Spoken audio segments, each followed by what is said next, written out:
Servus, Glück auf und herzlich willkommen zu einer weiteren FC Bayern Reaction. Heute diesmal zur Pressekonferenz vor dem, 21. Bundesligaspieltag gegen Werder Bremen. Zu Hause. Ja, bevor wir da reingehen, wie immer der Hinweis, wenn ihr den Kanal noch nicht abonniert habt, lasst gerne ein Abo da, damit unterstützt ihr einfach das, was ich hier so tue. Und verpasst natürlich auch kein Video und es ist natürlich auch kostenlos. Wa? Also, rein in den Bums hier. I don't have the full vocabulary yet for all these things. It's what I heard in the dressing room always. Das habe ich immer in der Kabine gehört, aber das macht Sinn natürlich, ja.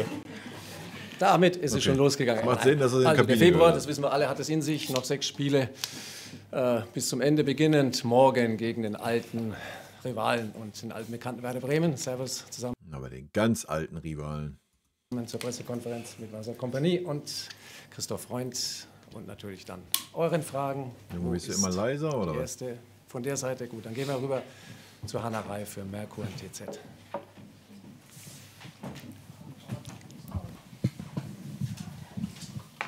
Ja, Herr Kompany, Sie haben wahrscheinlich ziemlich viel Grün gesehen in der Spielvorbereitung jetzt auf Bremen und dann Celtic. Wie viel Celtic ist schon im Kopf, wie viel Bremen und ist Bremen eine gute Generalprobe? Können Sie die Mannschaften mal vergleichen? Taugt es vielleicht als Generalprobe? Ja, also von Struktur her sind die schon anders. Und ich muss ehrlich sagen, es ist im Moment eigentlich nur Bremen. Wir können nur ein Spiel gewinnen morgen, das ist das Spiel gegen Bremen, nicht gegen Celtic. Und deswegen ist es schon die totale Priorität im Moment. Und es ist auch eine Mannschaft, die es auswärts sehr gut macht im Moment. Und es gibt keine einfache Spiel in der Bundesliga, deswegen ist es eigentlich nur dieses Spiel eine Priorität. Aber von Struktur her sind die halt anders. Ja, sollte auch so sein. Ich meine, auch wenn wir 6 Punkte Vorsprung haben, aber du kannst immer nur von Spiel zu Spiel schauen. Und ja, die Frage nach Celtic gibt sich ja nicht. Die gibt sich nach Bremen, nicht vor Bremen oder sonst was. Und da gehe ich 100% mit. Dankeschön. Gleich nebendran Nikolaus Linner für die Bild-Zeitung. Servus zusammen. Frage an Coach. Uli Hoeneß war kürzlich in einer TV-Sendung zu Gast und hat so ein bisschen über die Aktualität des FC Bayern gesprochen und hat angekündigt, er wird gern mit Ihnen sprechen und fragen, warum der FC Bayern zuletzt so viele Gegentore bekommen hat. Frage, ist es denn schon zu dem Gespräch gekommen? Und wenn nicht, was würden Sie Uli Hoeneß denn dann auf die Frage sagen? Na, ich habe es Ihnen gesagt, also es ist ein Verein, wo natürlich sehr... Es ist schon gut, wie Winnie das wegmoderiert. Ne? Wir wissen alle, was er jetzt sagt, hat er dieses Jahr schon 2-3 Mal gesagt. Macht das schon gut. Sehr viele Führungsleute gibt und die haben alle eine Meinung und es ist, ich kann nicht zu jeder Meinung immer eine Antwort geben. Also ich habe dieses Interview nicht gesehen. Meine einzige Priorität sind im Moment die Jungs und wie die Jungs davor stehen und ich bin immer sehr kommunikativ im Austausch mit jedem. Also das heißt, wir sprechen auch oft und ich spreche auch ganz oft mit Christoph, mit allen anderen. Und es geht immer über Fußball. Und über Fußball kann ich Tag und Nacht reden, ist kein Problem. Uli Köhler für Sky ist an der Reihe. Hallo, ja. Ich schließe mich mal an die Frage an. Es war jetzt endlich mal, wenn das Pokal aus etwas Gutes hat, dass man mal 5 Tage am Stück trainieren kann, glaube ich. Und wegen der Gegentore natürlich. Es gibt ja die Gegentore gegen Kiel, wenn man einfach abschaltet und 4-0 führt und die gegen Rotterdam, wo es einfach Bayern überlegen ist und 3 Tore gibt. Ist es eher nur Kopfsache der Konzentration oder gibt es auch strukturelle Maßnahmen, die Sie jetzt auch üben können, endlich mal, wenn man 5 Tage hintereinander Zeit hat? Naja, also das meiste ist ja schon, ich würde sagen 80% sind Kopfsache. Also wir haben ja vorher, bevor wir jetzt diese Reihe der Spiele hatten, guckt euch die Spiele davor an. Ja, da haben wir ja fast gar nichts zugelassen und haben kaum Gegentore kassiert. Also wir haben unsere Spielweise ja jetzt nicht geändert. Ja, die Mannschaft wirkt ein bisschen müde, ja, da gehe ich mit und vielleicht tut es auch nicht gut, dass man in der Zentrale dauernd am Wechseln ist und Kimmich noch offensiver spielt wie sonst irgendwie. Vielleicht tut das der Sache nicht ganz gut, ja, da kann man mit Sicherheit drüber reden und dann wir über strukturelle Sachen reden. Aber ansonsten, es ist 1:1 dieselbe Aufstellung, es ist 1:1 dieselbe Taktik. Da brauchen wir nicht darüber reden, dass jetzt irgendwas super hart angepasst werden muss, so wie es nach Barcelona vielleicht der Fall war. Aber wir gucken mal, was Vinny denkt. Ja, ich glaube, Sie haben recht zu sagen, dass es unterschiedlich ist. Also in der einen Fall führst du 4-0, in der anderen Fall ist es ganz eng und ist jeder Moment natürlich von ganz höchster Priorität.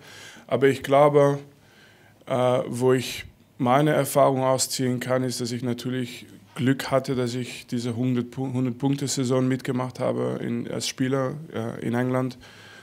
Saison nachher, glaube ich, 98 Punkte, das heißt 198 Punkte in 2 Jahren.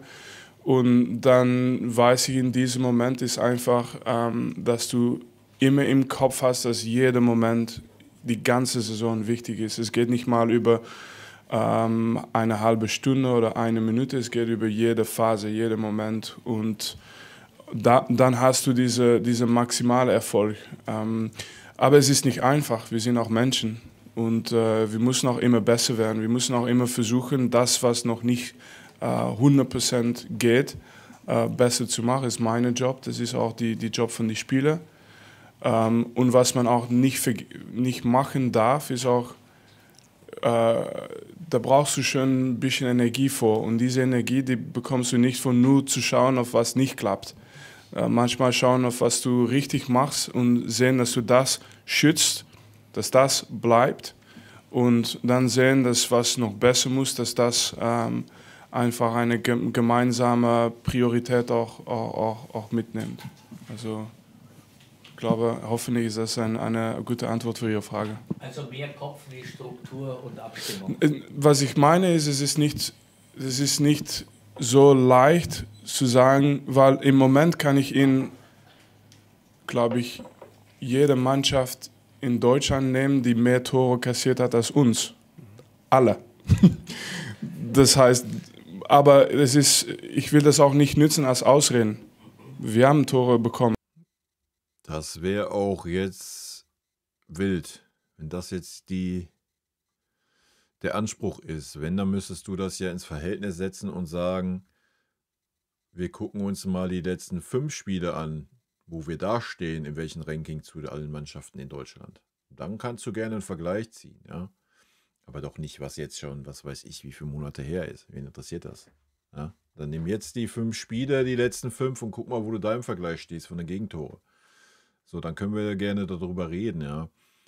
Das Argument, ja, natürlich haben wir bisher eine gute, das ist ja, was ich sage, wir haben ja eine gute Abwehrleistung gezeigt, ja. Also, dass die letzten Spiele, der Trend ist gerade scheiße. Punkt. So, das ist das Thema, ja, nichts anderes.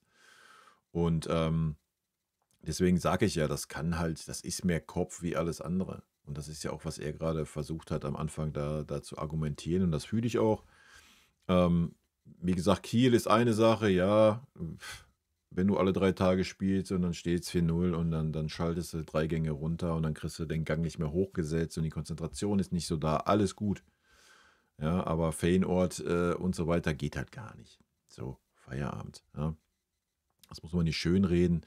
Und jetzt zu sagen, ach ja, aber schauen Sie mal in die Mannschaften von Deutschland, wer hat die wenigsten Gegentore? Ja, wow. Das ändert ja nicht, dass der Trend gerade scheiße ist. Und wenn der Trend so weitergeht, dann wirst du ein super schweres Spiel gegen Bremen haben und super schwere Spiele gegen Celtic und dann Leverkusen, Frankfurt, Stuttgart. So, das ist doch das Thema gerade. Nichts anderes. Ja? Wir müssen jetzt halt wieder den Schalter umlegen und wieder eine bessere Mischung finden. Und die Mannschaft muss insgesamt wieder ein bisschen mehr auch mit nach hinten arbeiten und sowas. Aber wie gesagt, das ist in meinen Augen ganz, ganz viel Kopfsache halt. Ja, und wir werden es sehen. Ich hätte ja gesagt, alles gut, alles nicht so wild. Wir sind dafür bekannt, wenn es darauf ankommt, dass wir da sind vom Kopf her. Das Feyenoord-Spiel sagt was anderes, ne? Und das ist die Wahrheit. Also auf jeden Fall. Was ich meine, es ist nicht so einfach, als Mensch immer perfekt zu sein, aber das ist ein Ziel. Das ist, was wir erreichen. Ja, ist vollkommen richtig. Darum geht es ja auch nicht. Ne? Also das sehe ich 100% genauso. Deswegen kannst du ja so ein Spiel gegen Kiel auch sagen, alles gut, abschenken, dann nimmst du die 3 Punkte mit, alles ist fein. Ja? Ja, es ist menschlich, wenn du alle 3 Tage spielst und so weiter. Alles gut, ne? Und vielleicht, dass gerade der Trend auch in diese Richtung geht, dass der Fußball vielleicht anstrengend ist, anspruchsvoll und so weiter, auch alles gut. Ähm, Wenn, dann hat man sich die Schaffenspause zur richtigen Zeit genommen und dann muss man jetzt den Schalter wieder umlegen und jetzt musst du wieder auf die 100% kommen und dann ist doch alles fein. Ja? Weil ergebnismäßig war es okay, außer Feyenoord. Ja? Also, ja, der Fußball war nicht mehr so, aber ergebnistechnisch war alles gut. Du hast in Freiburg gewonnen, du hast zu Hause gegen Kiel gewonnen. Über was reden wir? Ja, das interessiert interessiert jetzt schon keinen mehr, wie die Siege zustande kamen, ja, wenn wir ehrlich sind. Also alles fein. Ja. Es geht nur darum, der Trend ist gerade super kacke. Ja. Und wenn der Trend so weitergeht, dann kriegen wir arge Probleme die kommenden Wochen. So. Ja. Bremen ist für mich jetzt ein sehr, sehr wichtiges Spiel. Vielleicht kannst du Bremen vielleicht auch noch sagen, ja, okay, und gewinnst das mit Glück, dann musst du aber gegen Celtic den Schalter definitiv umlegen. Also ich würde es mir schon wünschen, wenn jetzt gegen Bremen mal wieder der Schalter anders ist, ja. Und das werden wir sehen. So.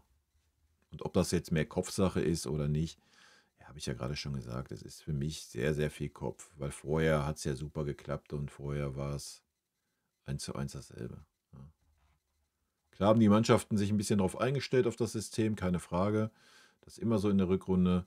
Ja, aber es hat ja nichts mit unserer Konzentration. Ey, guckt euch die Gegentore gegen die Kiel teilweise an. Das ist ja eine Farce. Wir wollen das Beste. Wir messen uns auch gar nicht nur mit den anderen, wir messen uns mit uns selbst. Wie gut können Ja, aber wenn er das doch gerade sagt, dann ist doch das, was er gerade vorher gesagt hat. Ja, guck mal, die wenigsten Gegentore. Schwachsinnsargument. Wenn er sagt, wir messen uns mit uns selbst, dann muss er ja auch sehen, so die letzten 4, 5 Spiele gemessen mit dem Rest der Saison haben wir ja fast so viele Gegentore kassiert wie vorher, Alter. In allen Spielen. Alter. wir sein? Und wir haben schon gezeigt, in dieser Phase, wo wir 7 Spieler gemacht haben ohne Gegentor, dass wir das Ja. können. Wir sind auch dieses Jahr angefangen. Ich hatte es fast vergessen, weil es ging so oft über die Gegentor, dass ich eigentlich so schon vergessen hatte, dass wir die ersten 2 Spiele dieses Jahr auch kein Gegentor kassiert haben. Also, Ja, ist ja aber richtig. trotzdem. Gehe ich ja 100% mit, genau. Und dann kam halt dieser Knick. Ja. 100%. Das ist ja, was ich sage. Und deswegen, entweder ist die Mannschaft wirklich müde, was sie wirkt, oder aber sie ist nur vom Kopf her müde und kriegt den Schalter wieder umgelegt. Dann ist ja alles fein. Ja. Gut, dass er es nochmal sagt, sehe ich ja ganz genauso. So, aber danach kam halt dieser Knick. Ja. Ist es, davor brauchst du auch in die Verein innerlich, ich meine nicht in die Verein, ich meine in die Sebenerstraße, in die Mannschaft. Einfach diese auch innerliche Ruhe und diese Selbstglaube, dass du haben musst, dass du das hinbekommst. Und wir sind auf diesem Weg. Aber ich kann jetzt nicht versprechen, dass wir das nicht immer wiederholen müssen, weil das ist einfach, wir sind ja auch Menschen. Nächster Stefan Kumberger für Sport 1. Ja, hallo in die Runde. Sehr sympathisch übrigens mal wieder, ne? Aber das ist ja auch, was der Winnie kann. Also, was er ja auch ausstrahlt. Und seine Antworten waren alle gut, bis auf diesen Vergleich. Aber ja, ich verstehe auch, dass man das Argument bringt, um das ein bisschen zu entkräften, um zu sagen, ja, guck doch, ist doch egal, dass wir so viele Gegentore bekommen haben. Wir haben immer noch die beste Abwehr in Deutschland. So. Herr Freund Max Eberl hat Mitte September im Doppelpass gesagt, dass Ausstiegsklauseln für den FC Bayern nicht wirklich eine Option sind. Jetzt gibt es entsprechende Meldungen und es gibt auch entsprechende Wünsche. Hat sich denn an der Haltung des Vereins irgendwie grundsätzlich was... Ja, weiß ich nicht. Ja.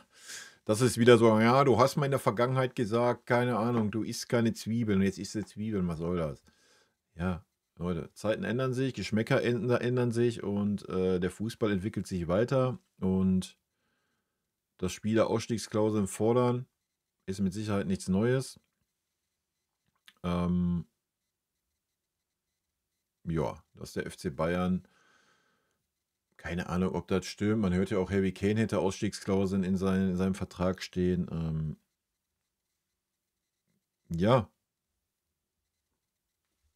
Wir sind jetzt halt nicht die Mannschaft, die alle 2 Jahre aktuell im Champions League-Finale steht. Ja, wir haben gerade auch eine schwierige Phase, ob wir den Umbruch schaffen in dieser Mannschaft, ob wir auf Kurs kommen, und da kannst du das schon verstehen, wenn du gewisse Art Spieler bist, dass du sagst, jo, ich will jetzt hier dann aber auch nicht die nächsten 5 Jahre irgendwie festhängen, wenn das Ding jetzt hier in eine andere Richtung geht, wenn ich andere Ziele in meiner Karriere habe. So. Ist das dann ein gutes Zeichen so für den Verein? Nee, aber welcher Spieler hat heutzutage, welchen Spieler interessiert heute noch der Verein? So. Ja, wen? Keine Sau. Haben wir jetzt erst bei Fonzie Davies gesehen. Ja, und die gucken alle auf sich, auf ihre Karriere, auf ihre Kohle, und der Rest interessiert sie einen Scheißdreck. Sind wir ehrlich. Ja. Und solange die Ausstiegsklauseln marktwert sind, marktgerecht sind, Leute, habe ich da gar kein Problem mit. Weil ich habe es auch schon mal im Stream gesagt. Was bringt dir ein Spieler, nehmen wir jetzt Musiala als Beispiel, was bringt dir ein Spieler, wenn der jetzt den Vertrag verlängert ohne Ausstiegsklausel, kriegt da ein Angebot von da, und der FC Bayern sagt nein und zwingt den Spieler beim FC Bayern zu bleiben. So, was bringt das? Was bringt das, einen Spieler zu haben, der eigentlich sich gar nicht mit dem Verein identifiziert und keinen Bock hat, in dieser Mannschaft Fußball zu spielen? Erstmal, was ist das auch ein Zeichen innerhalb einer Mannschaft dann? Ja, wenn die Mannschaftskollegen wissen, ach, der will eigentlich gar nicht hier sein. Und ja, wie dieser Spieler an seinem Leistungsmaximum kommen, sehr wahrscheinlich nicht. Ja, also alles gut. So, wenn wir da über Ausstiegsklauseln reden, wo da die Zahlen veröffentlicht wurden mit 175 Millionen oder dann ein Jahr vor Vertragsende 100 Millionen, ja, let's go, Alter. Let's go. Ja, erstmal garantiert dir keiner, dass ein Musiala wirklich noch die Entwicklung nimmt, die er nehmen muss, ja, um diesen Marktwert überhaupt zu erreichen. Und wenn er diese nimmt und meint dann so, ja, ich will jetzt was anderes, ich habe keinen Bock mehr auf den FC Bayern, ja, dann let's go, Alter. Dann brauchst du doch auch nicht mit irgendeinem Verein verhandeln, wo noch ein Jahr Vertragslaufzeit ist, der dann sagt, ja, ich gebe dir 20 Mille oder was. Von daher, also für mich völlig fein, wenn die Ausstiegsklauseln den Wert des Spielers widerspiegeln. Weil nochmal, was willst du mit einem Spieler, der keinen Bock hat, in diesem Verein zu spielen? Und wenn du das Geld bekommst, was dieser Spieler dann gerade wert ist oder ansatzweise wert ist, dann wirst du auch immer einen Ersatz finden. Geändert beim Thema Ausstiegsklauseln? Ja, wir sprechen grundsätzlich nicht über Vertragsinhalte oder Vertragsdetails, aber es gibt natürlich unterschiedliche Konstellationen, aber glauben Sie mir und uns und auch dem Max und mir, dass wir Vertragsgestaltungen so ausgestalten und so machen, dass es für den FC Bayern gut und sinnvoll ist, auch in Zukunft. Und natürlich ist der FC Bayern ein Verein. Ja, das ist auch richtig und das ist ja auch fein. Ne? Man muss dann halt den richtigen, keine Ahnung, die richtigen Termine setzen, dass man sagt, jo, Anfang der Transferphase in den ersten 2 Wochen kann jemand die Klausel ziehen, danach nicht mehr. So, dass du genug Zeit hast, einen Ersatz dann zu finden, ja? Dass du Bescheid weißt. Und Feierabend. Und dann ist doch alles fein, ey. Der nicht daraus aus ist, vielleicht wie andere Vereine, der Entwicklungen vorantreibt und dann ein Ausbildungsverein ist. Wir wollen den maximalen Erfolg und darum wollen wir auch die besten. Ja, das ist jetzt wieder dummes Gelaber, wenn wir die PK von Max Eber letzte Woche nehmen. Ja, der da sitzt und sagt, ja, wir müssen ja auch Spielerverkäufe, müssen wir Geld generieren und Alter, müsst euch mal auf eine klare Linie einigen. Besten Spieler so lange wie möglich und maximal lange beim FC Bayern halten und mit ihnen die maximalen Erfolge erreichen und die bestmögliche Mannschaft für den FC Bayern zusammenstellen und zusammenhalten. Aber es gibt immer wieder Konstellationen im Fußball, wo man gewisse Sachen, wo man Kompromisse finden muss und wir sind aber die Verantwortlichen vom FC Bayern und wollen immer das Bestmögliche für den FC Bayern in den einzelnen Verhandlungen und in den einzelnen Verträgen umsetzen. Dann in der Mitte Julian Buhl für T-Online. Ja, hallo. Frage gerne an beide. Uli Hoeneß hat bei uns im Interview den Traum formuliert, dass neben Jamal Musiala auch Florian Wirtz in Zukunft beim FC Bayern spielen soll. Was halten Sie davon und wie realistisch ist auch die Umsetzung von diesem Wunsch? Ja, ich glaube, das haben wir ja auch schon öfter drüber gesprochen. Na, wenn der Uli sagt, komm, hau die 120 Meter raus an Leverkusen, dann ist der Wunsch auch umsetzbar. Ja? Zumindest wenn Florian Wirtz zu Leverkusen sagt, ich möchte nur zum FC Bayern, nirgendwo anders hin. So.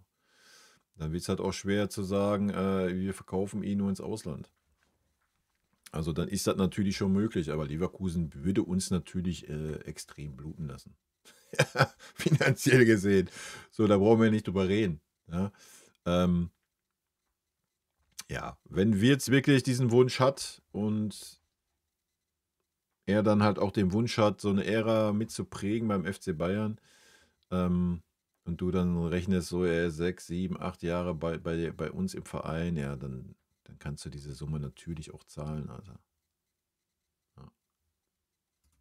Dieses Thema. Wir sind sehr, sehr happy und glücklich mit unserem aktuellen Kader, weil er wirklich gut ist und wir wirklich viel Qualität haben.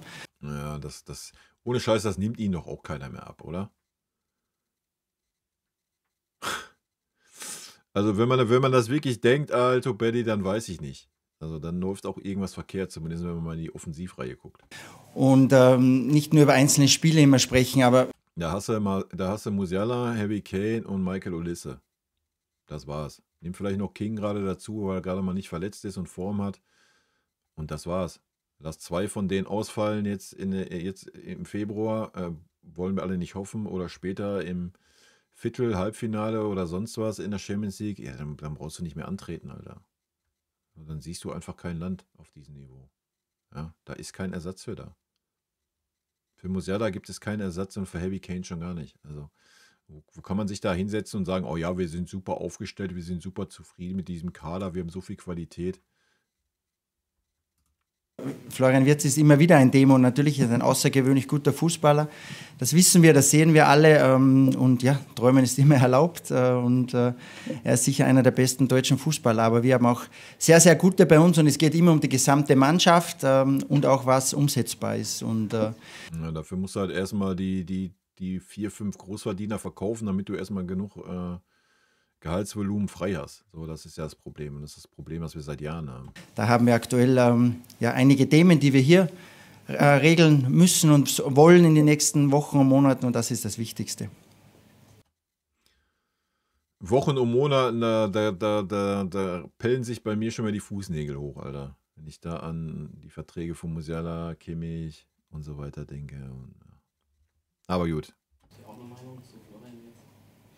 Keine Meinung zu sagen.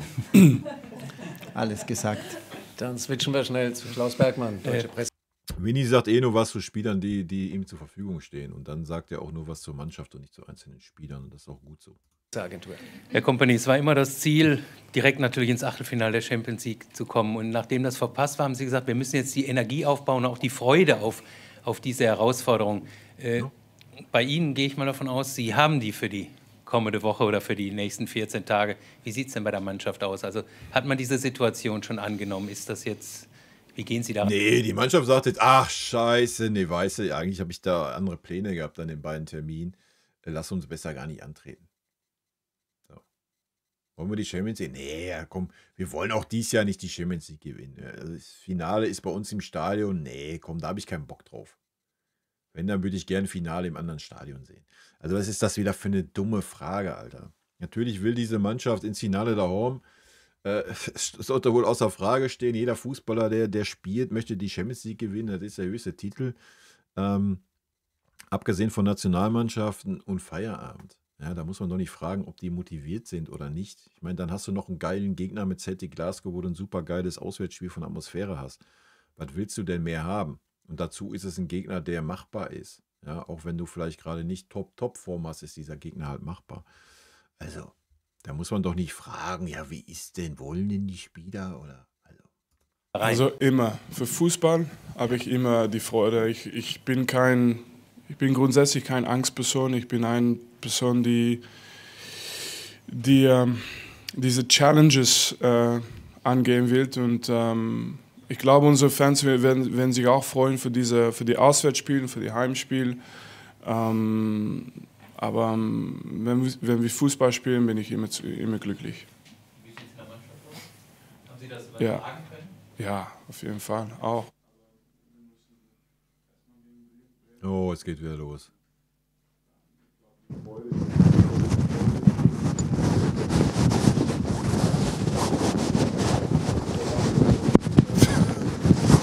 Ich kann das nicht mehr, Leute. Ich kann das nicht mehr. Ey, das kannst du keinem erzählen. Das kannst du keinem erzählen.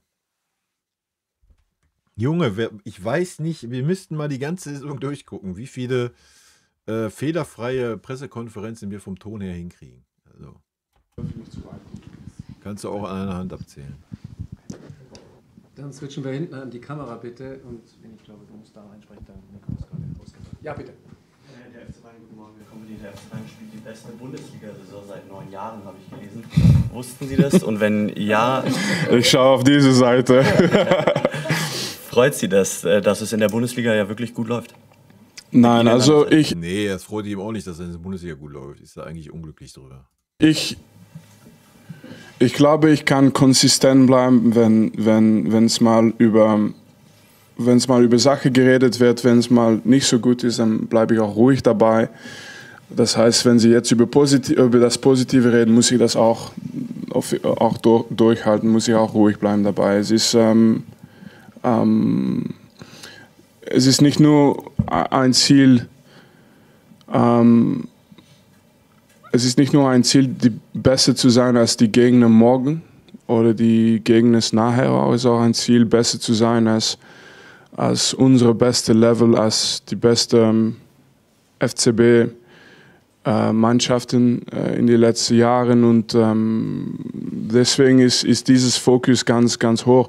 Es ist nicht einfach, muss ich sagen. Also was diese Vereine, diese Mannschaften erreicht haben in den letzten 20 Jahren, ist fast unfassbar, was die an Ergebnisse geholt haben. Dürfen man nicht vergessen. Es gab natürlich auch Phasen, wo es weniger war. Aber die allerbeste Jahre, das ist schon einzelhaftig in Europa sogar. Und deswegen weiß ich, dass wir nicht auf einem schlechten Weg sind. Ich weiß, dass das noch zu arbeiten gibt. Aber wenn Sie jetzt sprechen über, was wir bis jetzt gemacht haben, dann weiß ich, deswegen behalte ich auch immer die Ruhe, weil ich will das einfach durchsetzen. So lange wie möglich, so weit wie möglich und immer wieder. Machen wir noch ein paar Fragen, bitte. Hanna Reif nochmal. Eine Frage an Herrn Freund. Der Stapel auf Ihrem Schreibtisch ist auch etwas kleiner geworden die Woche mit Manuel Neuer und Alphonso Davies, den Vertragsverlängerungen. Wenn es in der Schlagdistanz weitergeht, dann müsste jetzt eigentlich Jamal Musiala der Nächste sein. Schaffen wir das noch ganz schnell oder ist dann auch mal erst wieder Pause, weil der Fokus voll auf dem Sportlichen liegen wird? Ja, natürlich, das Sportliche ist das Wichtigste. Wir haben jetzt alle 3 Tage Spiele, ganz, ganz wichtige Wochen vor uns. Aber parallel dazu versuchen wir natürlich auch unsere Dinge voranzutreiben. Wir sind jetzt sehr happy, dass wir... Ja, als wenn der Spieler da sitzen würde. Mal abgesehen von Kimmich sitzt da halt irgendein Berater und handelt da irgendwas aus und der Spieler sagt, das und das will ich haben und dies und das. Und dann macht der Berater das und ja, entweder sagt er dann, jo, ich habe alles erreicht oder sagt, hier, das ist das Angebot und dann wird der Spieler mal gefragt. Also, weiß ich nicht, was der ist. Das ist ja jetzt nicht... Ich meine, wenn es ein auslaufender Vertrag ist, jo, dann ist das was anderes, ja, so bei Kimmich oder sowas, weil da ist natürlich dann, ja, dann fragt der Verein mal an, der Verein, das ist natürlich schon ablenkend. Aber jetzt beim Musiala, der noch ein Jahr Vertrag hat, also 1,5 Jahre Vertrag hat, so darf eh kein anderer Verein mit verhandeln, also das ist fein. Wir gewisse Sachen schon umsetzen konnten und werden weiter versuchen, Gas zu geben und die Dinge in die richtige Richtung zu treiben. Dann Klaus Bergmann bitte nochmal. Herr Kompany, wie sieht es denn personell für diese ganz, ganz wichtigen Wochen jetzt aus? Wer kommt denn zurück oder gibt es neue Ausfälle? Wie sieht Ihr Personaltableau aus? So, noch ein Training heute, Abschlusstraining, aber es sieht eigentlich ganz gut aus, muss ich sagen. Also, wie gesagt, ich hoffe, dass dieses Jahr oft die Frage kommt, warum spielt er und warum er nicht. Das heißt, dass die Mannschaft fit ist, dass die alle da sein und zur Verfügung. Und jetzt haben wir eine große, fitte Mannschaft im Training und ich freue mich. Ja, dann also wenn er das wirklich so sagt, dass die Mannschaft fit ist im Training, dann hoffe ich, dass sie endlich spielfit wird. Weil das war sie die letzten Spiele nicht. Auf jedes Spiel jetzt, weil die Jungs richtig in Form zurückgekommen sind. Also das heißt, für morgen gibt es keine großen Probleme außer Alphonso Davies, glaube ich. Aber natürlich, Ito hat noch keine Vorbereitung gehabt, aber wir haben uns gefreut, dass er wieder dabei ist im Training. Und wir haben 2 Fälle von kleiner Erkältnis. Sie wissen schon, oder was Sie lachen? Erkältnis. Erkältung? Ja. Ja, wir haben 2 kleine Fälle auf Erkältung. Also da müssen wir noch ein bisschen schauen für das Spiel, für Training heute und für das Spiel morgen. Ja, aber nicht. Ja, aber ich kann auch nicht alle Informationen selbst dienen. Ne? Sie müssen auch ein bisschen Arbeit machen.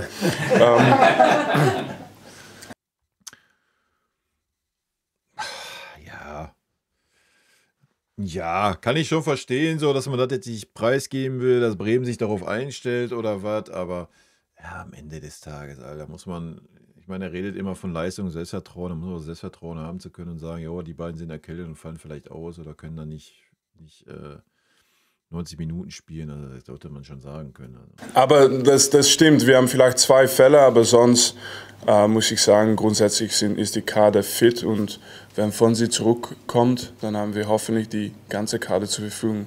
Und Goretzka ist zurück? Goretzka ist zurück, ja. Okay, letzte Frage einmal noch, Stefan Kumberger, bitte. Meine, glaube ich, geht, oder? Vincent, Sie wissen, die Fans, die würden am liebsten immer mit lauter 18-, 19-Jährigen spielen, ganz viele Talente einbauen. Das ist völliger Schwachsinn. Also, dann bist du ein Fan, der nicht realitätstreu ist. Ja, es ging jetzt halt einfach nur um, also aus meiner Sicht, es ging einfach um Adam, den man einfach vollkommen ignoriert hat, aufgrund, dass man Fonzie Davies da in den Fokus gestellt hat, damit Jamal Musiala ja einen Freund behält.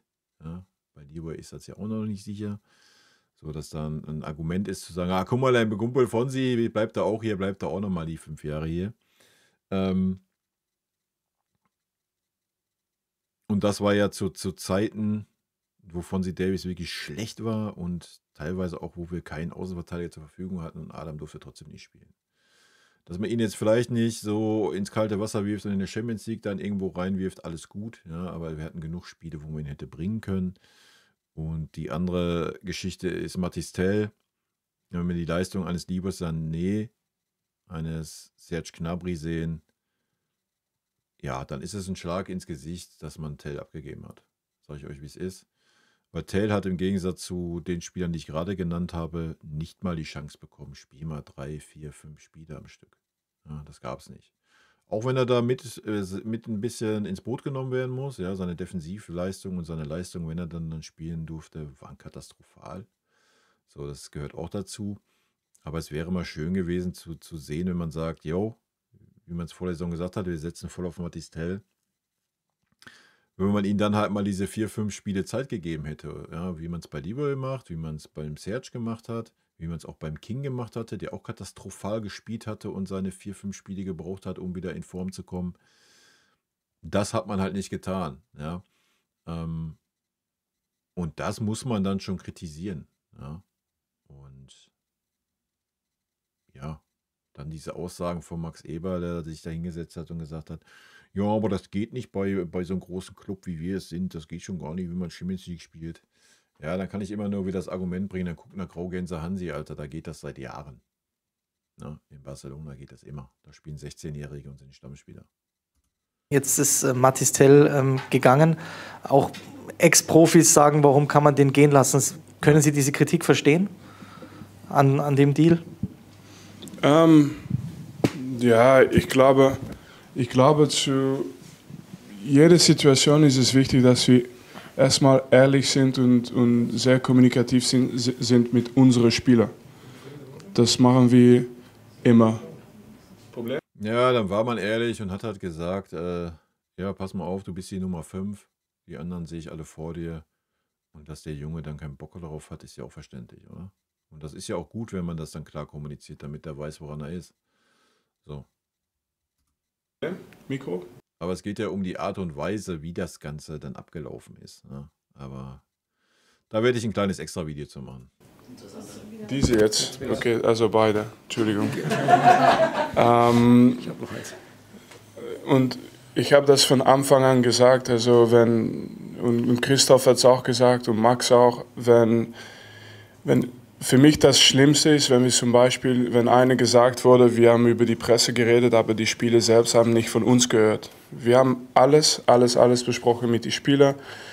Das ist auch alles fein, ja. Lob und Anerkennung dafür. Das ist auch nicht das Thema, das an Mathys Tel verliehen wurde. Das Thema ist, dass Tottenham eine Kaufklausel hat. Das ist das Thema. Ja. Und das zeigt ja, dass man ihn lieber abgeben würde, als dass man an ihn glaubt und ihn lieber die nächsten Jahre beim FC Bayern sieht. Und das ist eine Farce. Wir haben das ganz offen gemacht. Wir haben geschaut nicht nur auf die Situation von FC Bayern, natürlich die langfristige Situation immer mit Christoph und Max, aber wir haben auch geredet über das Menschliche, was für seine Entwicklung gut ist, was passt für die Junge. Und am Ende machst du dann die Entscheidung, was du ich sage es oft in die Familie, aber was wir zusammen besprechen, nicht nur ich und Christoph und Max, aber auch mit den Spielern, was wir dann zusammen besprechen, das entscheidet, in welche Richtung wir alle gehen.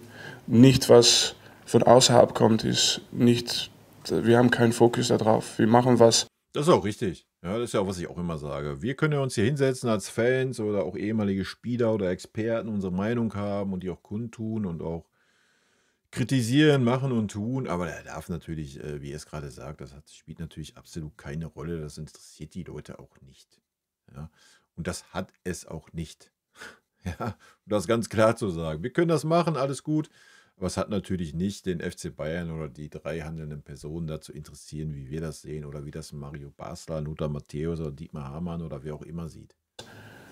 Richtig ist für die Spieler, für die Vereine.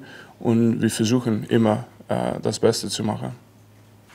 Okay, danke Winnie, danke Christoph, danke euch, bis morgen in der Arena. Servus. Obi, gut, das war die PK, Leute. In diesem Sinne, rot-weiße Grüße gehen raus. Hoffen wir auf ein gutes Spiel mit dem besseren Ergebnis für uns. In diesem Sinne, tschüssi.